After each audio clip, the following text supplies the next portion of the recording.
Iau, clinic, m-am întors.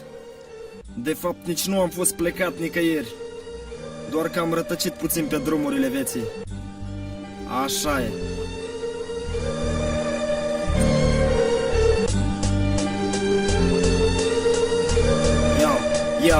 Iau, mi-am înecat trecutul într-un praf și bere. Nu mai am putere să urlu în tăcere când visele din mine cere să gust dulceața de mere. Dar unde e avere când am în față iar prezentul amar și îl compar cu un coșmar necându-l în pahar?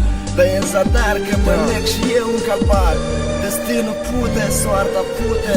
Întind o mână cine vrea să ajute să scap de aceste momente care eu le numesc accidente, când fiara din mine a distrus 1000 de sentimente.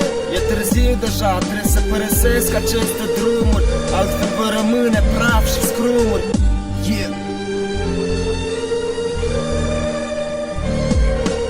Vreau o nouă viață, hai, deschideți-mi ușa din față.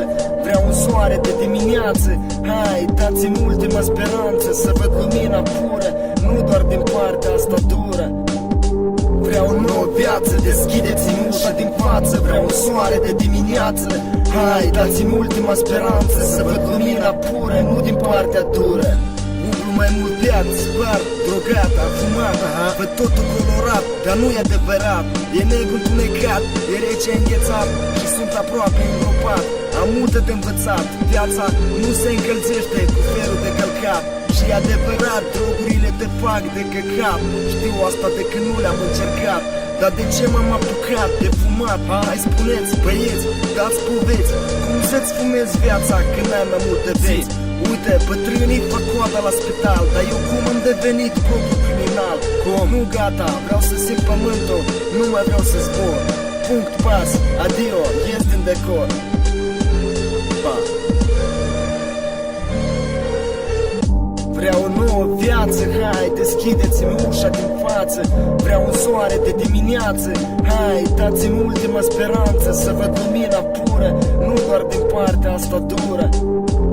Vreau o nouă viață, deschideți-mi ușa din față. Vreau un soare de dimineață, hai, dați-mi ultima speranță să văd lumina pură, nu din partea dură. Vreau să fiu cel de atunci, să iubesc, să iau vorbe dulci.